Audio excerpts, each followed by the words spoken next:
Mi nombre es Patricio Vega. Tengo 70 años.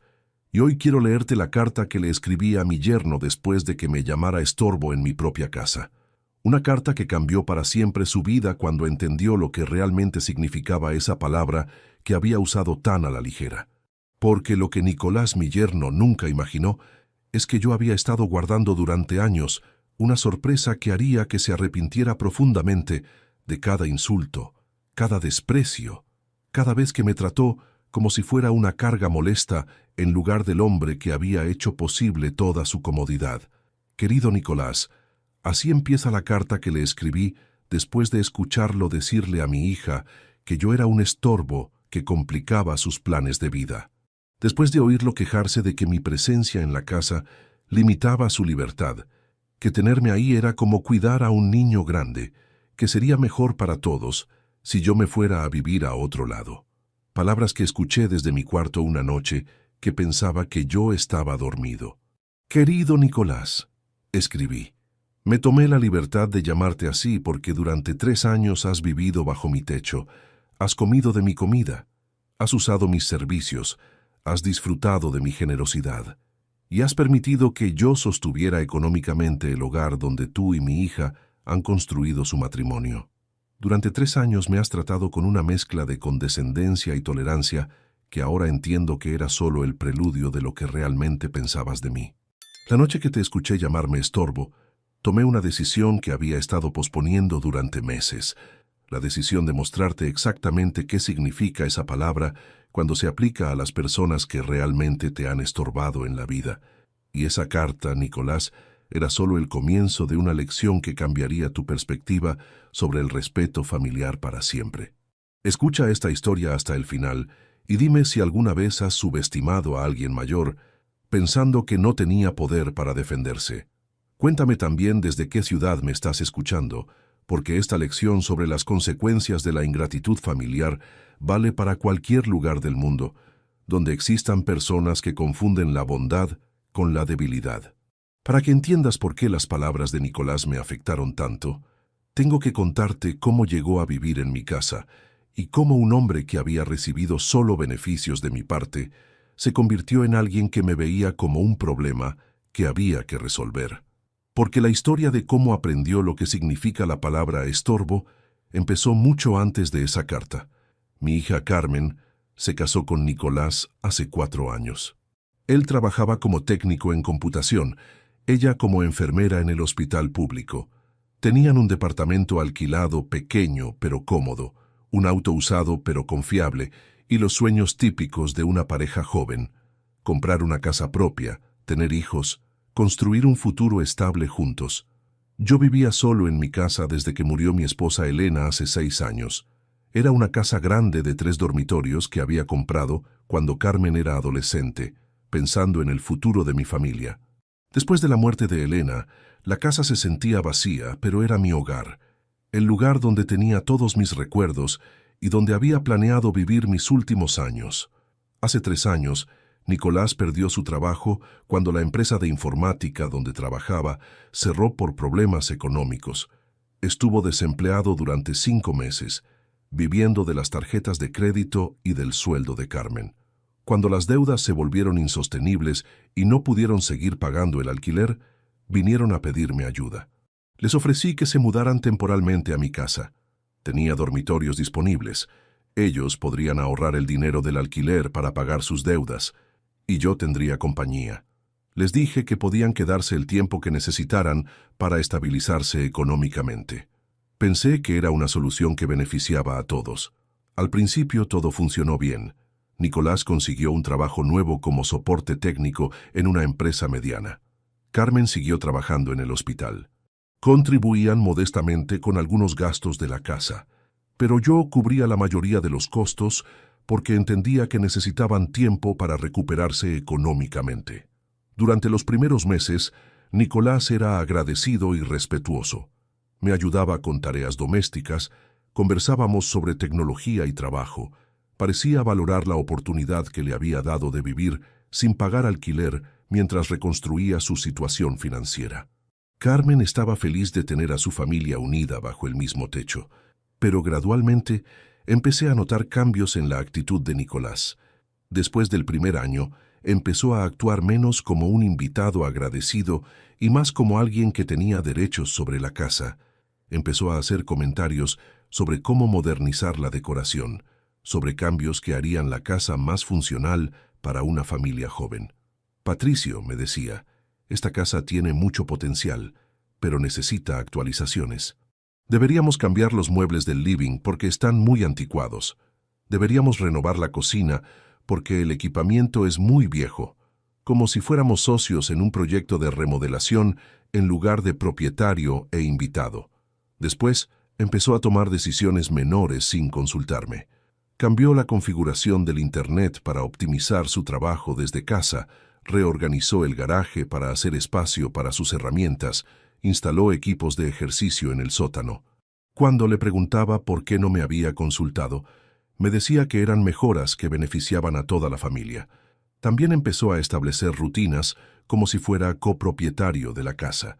Designó horarios para usar la televisión del living, estableció reglas sobre el ruido durante sus horas de trabajo, organizó el uso de la cocina según sus preferencias alimentarias.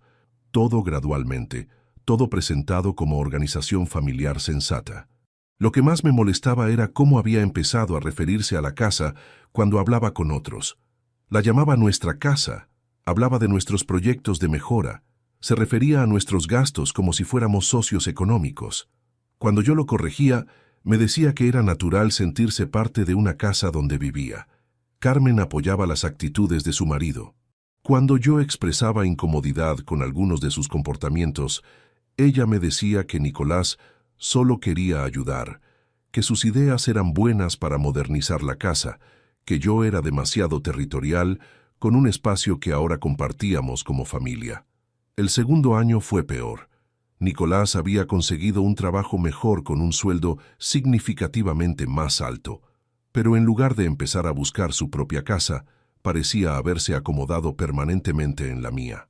Empezó a hablar de proyectos a largo plazo, como agregar un segundo piso, renovar completamente la cocina, construir una terraza en el jardín. También empezó a traer más cosas personales, como si estuviera marcando territorio. Instaló una oficina completa en uno de los dormitorios, llenó el garage con equipos deportivos, ocupó la mayoría del espacio de almacenamiento con sus pertenencias.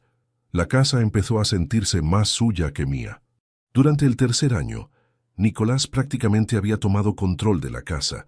Tomaba decisiones sobre gastos mayores sin consultarme, invitaba gente sin avisarme, establecía reglas para la convivencia como si él fuera la autoridad. Cuando yo objetaba, me trataba con condescendencia, como si fuera un viejo que no entendía cómo funcionaban las familias modernas. El punto más doloroso llegó cuando empezaron a hablar de tener hijos. No me consultaron sobre cómo afectaría la convivencia, no consideraron mi comodidad con bebés en la casa, simplemente asumieron que yo estaría dispuesto a adaptar mi vida a sus planes familiares, como si mi opinión fuera irrelevante en mi propia casa. Fue durante ese periodo que empecé a escuchar comentarios más directos sobre mi presencia. Nicolás se quejaba con Carmen sobre las limitaciones que imponía tenerme en la casa. Se quejaba de que no podían hacer ruido después de ciertas horas, de que tenían que considerar mis preferencias alimentarias, de que no podían reorganizar la casa según sus gustos. La noche que escuché la conversación que cambió todo, ellos pensaban que yo estaba dormido. Estaban en la cocina discutiendo sobre la posibilidad de mudarse a una casa propia. Carmen decía que sería difícil financieramente, que vivir con su padre les permitía ahorrar dinero significativo. Nicolás respondió con palabras que nunca voy a olvidar. «Carmen», dijo, «tu papá se ha convertido en un estorbo real.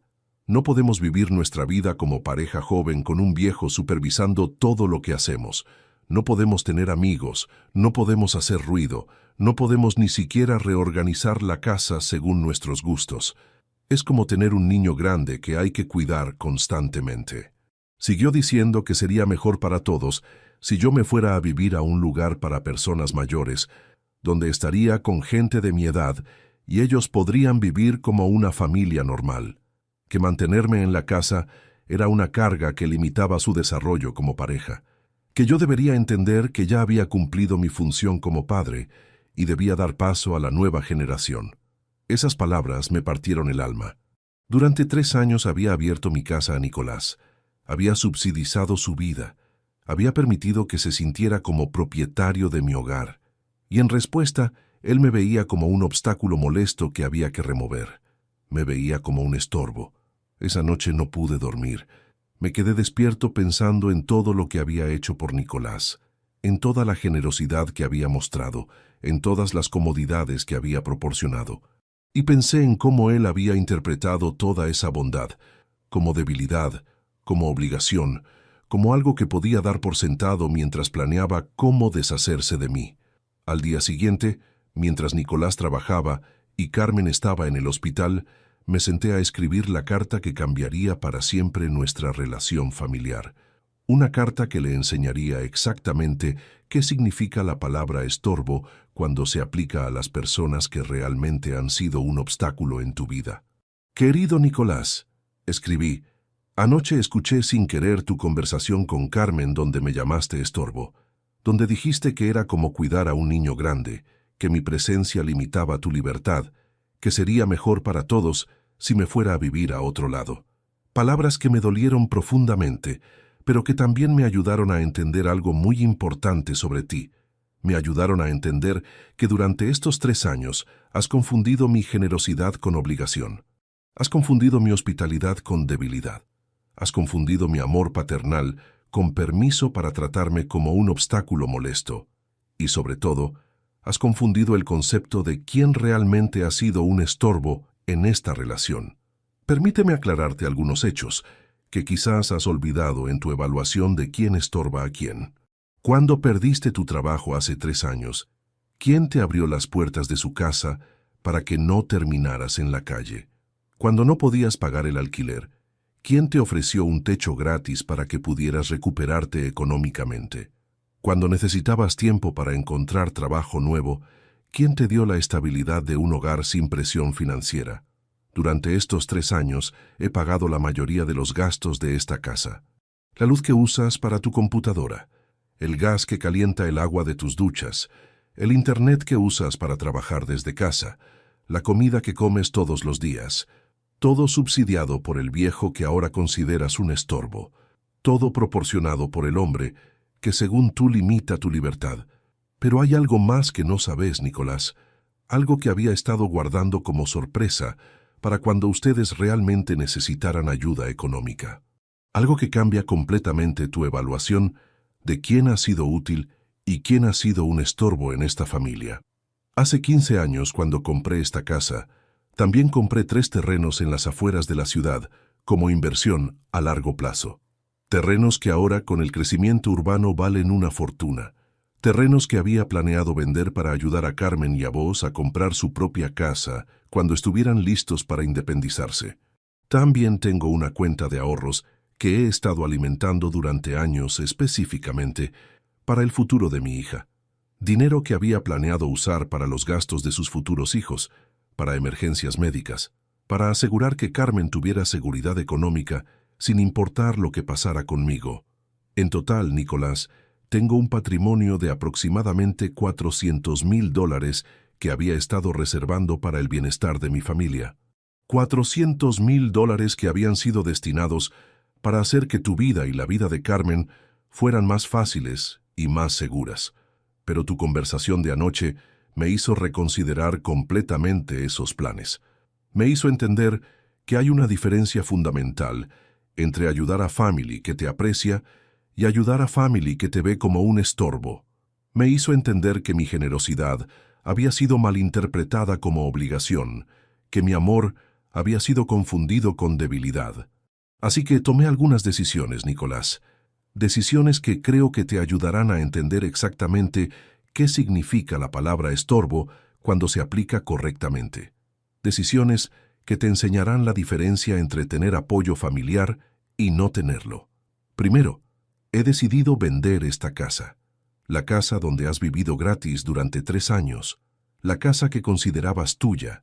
La casa donde pensabas criar a tus futuros hijos. La voy a vender y me voy a mudar a un departamento pequeño diseñado para una persona mayor. Un lugar donde no voy a estorbar a nadie, porque voy a vivir solo. Segundo, los terrenos que había planeado vender para ayudarte a comprar tu propia casa, ahora van a ser vendidos para financiar mi nueva vida independiente.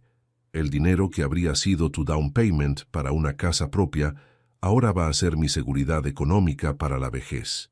Tercero, la cuenta de ahorros que había destinado para los futuros gastos de Carmen ahora va a ser transferida a una fundación que ayuda a personas mayores que han sido abandonadas por sus familias. Personas que realmente entienden lo que significa ser tratado como un estorbo por los que más amas. ¿Sabes qué significa esto prácticamente, Nicolás? Significa que vas a tener que buscar tu propia casa con tus propios recursos. Significa que vas a tener que pagar alquiler completo por primera vez en 3 años. Significa que cuando tengas hijos, vas a tener que financiar todos sus gastos sin la ayuda del abuelo que considerabas un estorbo. Significa que vas a aprender exactamente lo que cuesta vivir sin el apoyo de la persona mayor que habías estado dando por sentado. Vas a aprender lo que se siente cuando el estorbo que limitaba tu libertad ya no está ahí para subsidiarte la vida. Pero no te preocupes, Nicolás. Ahora vas a tener toda la libertad que querías. Libertad para pagar tus propias cuentas, libertad para buscar tu propia casa, libertad para criar a tus hijos sin la interferencia del viejo que te estorbaba, libertad completa para ser el hombre independiente que siempre quisiste ser. También vas a tener la libertad de explicarle a Carmen por qué perdieron la oportunidad de recibir $400,000 en ayuda familiar. Libertad para contarle cómo tus comentarios sobre su padre siendo un estorbo resultaron en la pérdida del apoyo económico que habría asegurado el futuro de sus hijos. Espero que esa libertad valga más que la seguridad financiera que acabas de perder. Espero que la ausencia del estorbo compense la pérdida del benefactor, porque a partir de ahora, Nicolás, vas a entender perfectamente qué significa esa palabra que usaste tan casualmente para describirme. La carta continuaba durante varias páginas más, detallando exactamente cómo su comportamiento había afectado mi decisión, explicando las oportunidades perdidas, describiendo el futuro que él había elegido al tratarme como un estorbo, pero sobre todo explicándole que las acciones tienen consecuencias, especialmente cuando se trata con crueldad a las personas que te han ayudado. Cuando terminé de escribir la carta, la dejé en la mesa de la cocina donde Nicolás la encontraría cuando volviera del trabajo. También dejé copias de los documentos de los terrenos, estados de cuenta bancarios y estimaciones de valor de la casa. Quería que entendiera exactamente qué estaba perdiendo con su actitud. Esa tarde, cuando Nicolás llegó del trabajo y encontró la carta, pude escuchar desde mi cuarto cómo su respiración se agitaba mientras leía. Pude oír cómo se le caían los papeles de las manos cuando vio los números reales de lo que había estado rechazando. Pude escuchar cómo le decía a Carmen, con voz quebrada, que habían cometido el error más costoso de sus vidas. Carmen llegó del hospital 1 hora después. El sonido de su llanto cuando Nicolás le explicó la situación se escuchó por toda la casa. Era el llanto de alguien que entendía que había perdido no solo dinero, sino la seguridad económica de toda su familia futura. El llanto de alguien que se daba cuenta de que las palabras pueden tener consecuencias devastadoras. Esa noche, ambos vinieron a mi cuarto a pedir perdón. Vinieron llorando, explicando que Nicolás no había hablado en serio, que estaba estresado por el trabajo, que mis comentarios habían sido malinterpretados, pero yo ya había tomado mi decisión. Ya había llamado a agentes inmobiliarios, ya había contactado con la Fundación de Beneficencia, ya había comenzado el proceso de cambiar el futuro financiero de toda la familia. Patricio, me dijo Nicolás con lágrimas en los ojos, yo no sabía sobre los terrenos, no sabía sobre los ahorros, no sabía que tenías planes para ayudarnos. Si hubiera sabido, nunca habría dicho lo que dije. Pero ese era exactamente el punto, le respondí. No sabías porque nunca te tomaste el tiempo de conocerme realmente, de valorar lo que hacía por ustedes, de considerar que quizás el viejo que considerabas un estorbo tenía más valor del que habías calculado. Durante las siguientes semanas, Traté de mantenerse esperanza de que yo cambiara de opinión. Nicolás empezó a tratarme con una amabilidad exagerada, ayudando con todas las tareas domésticas, preguntando constantemente si necesitaba algo, actuando como el yerno perfecto que nunca había sido antes. Pero era demasiado tarde para gestos compensatorios. Carmen también cambió su actitud completamente. Empezó a pasar más tiempo conmigo, a preguntarme sobre mis planes, a tratar de entender por qué había tomado decisiones tan drásticas. Pero le expliqué que las decisiones no habían sido drásticas. Habían sido la respuesta natural a 3 años de ser tratado como un ciudadano de segunda clase en mi propia casa. Les expliqué que el problema no era solo la palabra estorbo. El problema era los 3 años de comportamiento que habían llevado a esa palabra. Los 3 años de tomar mi generosidad por sentado.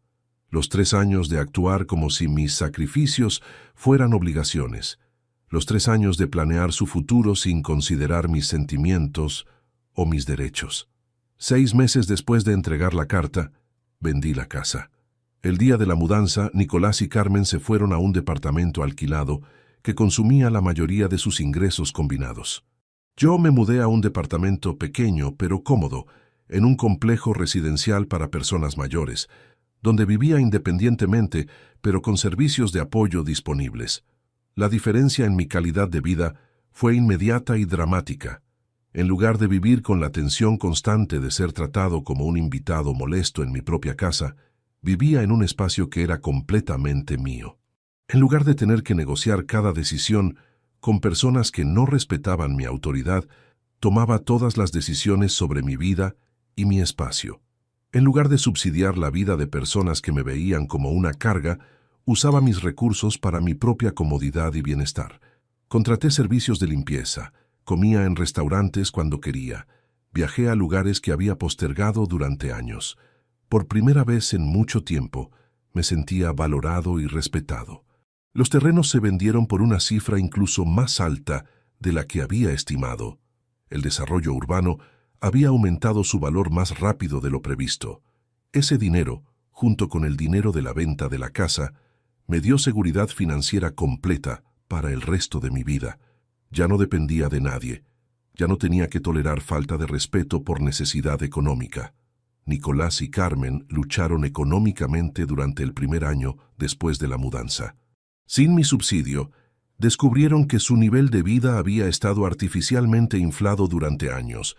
Tuvieron que hacer ajustes mayores, auto más barato, entretenimientos más limitados, planes de tener hijos pospuestos indefinidamente. También tuvieron que enfrentar la realidad del mercado inmobiliario sin ayuda familiar. Los precios de las casas habían subido tanto que con sus ingresos actuales y sin down payment, comprar una casa propia se había vuelto prácticamente imposible. Se dieron cuenta de que la ayuda que habían rechazado habría cambiado completamente sus posibilidades económicas. Un año después de entregar la carta, Carmen vino a visitarme sola. «Papá», me dijo, «ahora entiendo lo que perdimos, no solo el dinero, sino la oportunidad de tener una familia unida, donde todos nos respetáramos mutuamente. Ahora entiendo que Nicolás y yo confundimos tu generosidad con obligación, tu amor con debilidad». Me contó que habían empezado terapia de pareja para procesar lo que había pasado, que Nicolás había tenido que enfrentar aspectos de su personalidad que nunca había reconocido, su tendencia a dar por sentado la ayuda de otros, su incapacidad para valorar sacrificios que no entendía completamente, su costumbre de racionalizar comportamientos irrespetuosos. También me contó que habían empezado a entender el impacto real de sus actitudes durante los 3 años que vivieron conmigo, que se habían dado cuenta de que habían tratado mi casa como si fuera suya, mis recursos como si fueran compartidos, mi hospitalidad como si fuera un derecho adquirido. Carmen me pidió perdón por no haber intervenido cuando vio que Nicolás se estaba extralimitando. Me dijo que había estado tan enfocada en mantener la paz familiar que había ignorado las señales de que su marido estaba abusando de mi generosidad. Me dijo que ahora entendía que mi reacción había sido proporcional al abuso que había tolerado.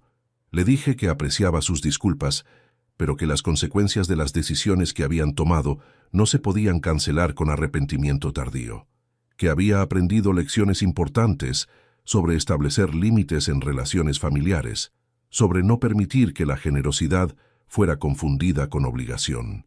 También le dije que había descubierto que era posible vivir independientemente y con dignidad en la vejez, que no necesitaba tolerar falta de respeto por el bien de la unidad familiar, que podía elegir con quién compartir mi tiempo y mis recursos basándome en cómo me trataban, no en obligaciones familiares automáticas.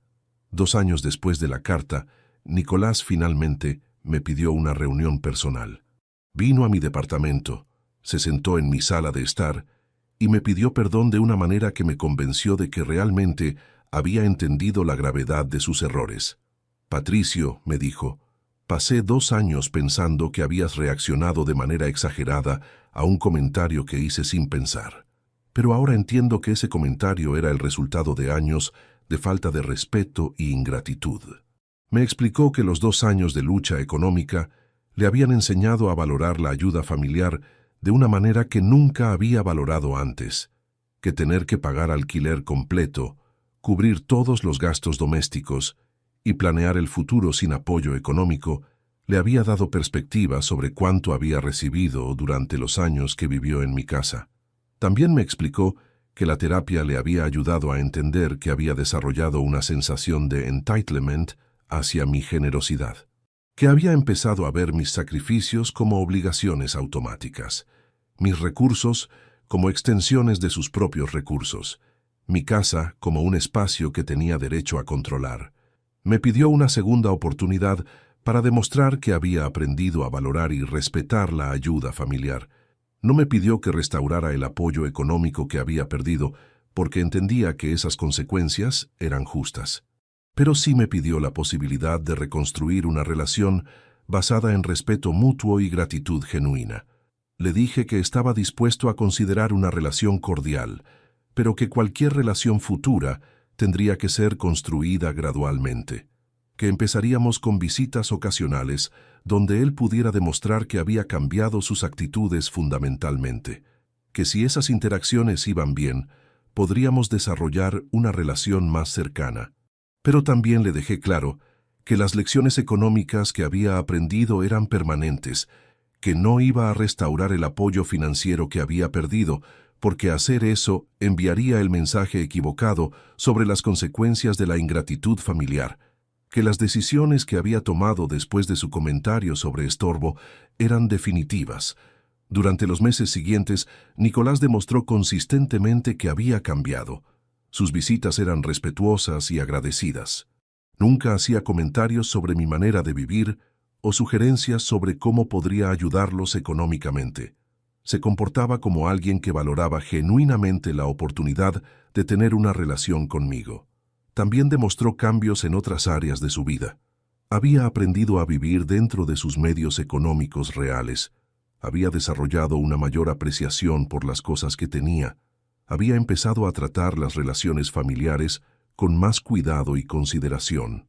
Hoy, 3 años después de entregar la carta, tengo una relación cordial pero limitada con Nicolás y Carmen. Los veo ocasionalmente, mantenemos conversaciones agradables, pero ambos entienden que la relación cambió permanentemente cuando él me llamó estorbo. Entienden que las palabras tienen consecuencias que duran mucho más tiempo que las disculpas. Carmen finalmente tuvo su primer hijo el año pasado. Cuando nació, me preguntó si estaría dispuesto a ser parte de la vida del bebé como abuelo. Le dije que sí, pero bajo términos muy diferentes a los que habrían existido si Nicolás no hubiera destruido la confianza familiar con su comentario sobre estorbo. En lugar de ser el abuelo que proporcionaba apoyo económico significativo, soy el abuelo que visita ocasionalmente y da regalos modestos. En lugar de ser el patriarca familiar que subsidia el bienestar de toda la familia, soy un familiar cordial que mantiene distancia emocional y financiera. ¿Me siento triste por cómo cambiaron las relaciones familiares? A veces. Pero también me siento orgulloso de haber defendido mi dignidad cuando fue necesario. Me siento satisfecho de haber enseñado lecciones importantes sobre respeto y gratitud. Me siento aliviado de vivir independientemente sin tener que tolerar falta de respeto por el bien de la unidad familiar. La carta que le escribí a Nicolás no solo cambió su vida económica, cambió su perspectiva sobre las relaciones familiares, sobre el valor de la ayuda intergeneracional, sobre las consecuencias de dar por sentado la generosidad de otros. Le enseñó que las personas mayores no son automáticamente obligadas a tolerar maltrato de familiares más jóvenes. También cambió mi propia perspectiva sobre la vejez y la independencia. Me enseñó que puedo vivir con dignidad sin depender de la aprobación de family que no me respeta. Me enseñó que puedo usar mis recursos para mi propio bienestar sin sentir culpa por no subsidiar a personas que me ven como una carga. ¿Recomendaría mi experiencia a otros? No recomendaría tener que enfrentar la ingratitud familiar, obviamente, pero sí recomendaría tener el coraje de establecer límites claros cuando sea necesario, tener la sabiduría de reconocer cuando la generosidad está siendo abusada y tener la fortaleza de defender la dignidad personal, incluso cuando sea costoso emocionalmente. La palabra estorbo que Nicolás usó para describirme se convirtió en la palabra que definió su propio futuro económico. Aprendió que cuando tratas a las personas que te ayudan como obstáculos molestos, puedes perder esa ayuda de maneras que no esperabas. Aprendió que la ingratitud puede ser mucho más costosa que la gratitud. ¿Qué mensaje final quiero dejar con esta historia? Que las personas mayores tienen más poder del que muchas familias jóvenes reconocen, que la generosidad intergeneracional es un regalo, no una obligación, que las palabras crueles pueden tener consecuencias que duran décadas, y que nunca es demasiado tarde para enseñar lecciones importantes sobre respeto familiar. También que las cartas pueden ser más poderosas que las confrontaciones directas. A veces, poner los sentimientos y las decisiones por escrito obliga a las personas a enfrentar la realidad de sus acciones de una manera que las conversaciones no logran. La carta que le escribí a Nicolás se convirtió en un documento que cambió su vida para siempre. ¿Me arrepiento de haber tomado decisiones tan definitivas? No. Creo que fueron necesarias para enseñar lecciones que no se podrían haber enseñado de otra manera. Nicolás había demostrado durante 3 años que no valoraba mi generosidad, que veía mis sacrificios como obligaciones automáticas, que consideraba mi presencia como un obstáculo molesto. ¿Habría preferido mantener la unidad familiar a cualquier costo? No. Aprendí que una familia basada en falta de respeto y aprovechamiento no es una familia verdadera. Es mejor vivir independientemente con dignidad que vivir en familia tolerando maltrato y ingratitud. La experiencia me enseñó que la vejez puede ser una etapa de poder si se maneja correctamente, que las personas mayores no tienen que aceptar automáticamente roles de ciudadanos de segunda clase en sus propias familias, que podemos elegir cómo usar nuestros recursos y con quién compartir nuestro tiempo, basándose en cómo nos tratan. También me enseñó que las decisiones difíciles pueden resultar en mayor felicidad a largo plazo. Los primeros meses después de entregar la carta fueron dolorosos emocionalmente. Extrañaba la ilusión de tener una familia unida, extrañaba la compañía diaria, extrañaba sentirme necesario para otros. Pero a medida que pasó el tiempo, me di cuenta de que había intercambiado una falsa unidad familiar por genuina paz personal. Había intercambiado la tensión constante de ser tolerado por la tranquilidad de ser respetado. Había intercambiado subsidiar la ingratitud por disfrutar mi propia independencia. Hoy, cuando leo nuevamente la carta que le escribí a Nicolás hace 3 años, siento orgullo por haber tenido el coraje de defender mi dignidad. Siento satisfacción por haber enseñado lecciones importantes sobre las consecuencias de la ingratitud. Siento gratitud por haber descubierto que puedo vivir felizmente sin tolerar falta de respeto. La carta se ha convertido en un símbolo de mi capacidad para proteger mis derechos y mis recursos. Un recordatorio de que las personas mayores no son automáticamente obligadas a subsidiar familias que no las valoran. Un documento que demuestra que las palabras crueles pueden tener consecuencias mucho más duraderas que el momento en que se pronuncian. ¿Qué espero para el futuro de mi relación con Nicolás y Carmen? Espero que las lecciones que aprendieron sean permanentes. Espero que nunca olviden el costo de llamar estorbo a alguien que los había estado ayudando generosamente. Espero que traten las relaciones familiares futuras con más cuidado y más gratitud. También espero que mi nieto crezca entendiendo que el respeto intergeneracional es bidireccional, que aprenda a valorar la ayuda de personas mayores, que entienda que la generosidad merece gratitud, que sepa que las palabras tienen poder para construir o destruir relaciones familiares. Cuando pienso en el patrimonio que habría heredado mi familia, si Nicolás no hubiera usado la palabra estorbo, no siento arrepentimiento. Siento satisfacción de que ese dinero ahora esté ayudando a personas mayores que realmente entienden el valor del respeto y la gratitud. Siento orgullo de haber convertido mi dolor en ayuda para otros que han pasado por experiencias similares. La fundación a la que doné los ahorros destinados originalmente para Carmen me manda reportes regulares sobre cómo se usa el dinero. Me cuentan sobre ancianos que han sido abandonados por sus familias y que reciben apoyo gracias a mi donación. Me cuentan sobre programas educativos que enseñan a familias jóvenes sobre respeto intergeneracional. Me cuentan sobre servicios que ayudan a personas mayores a vivir independientemente con dignidad.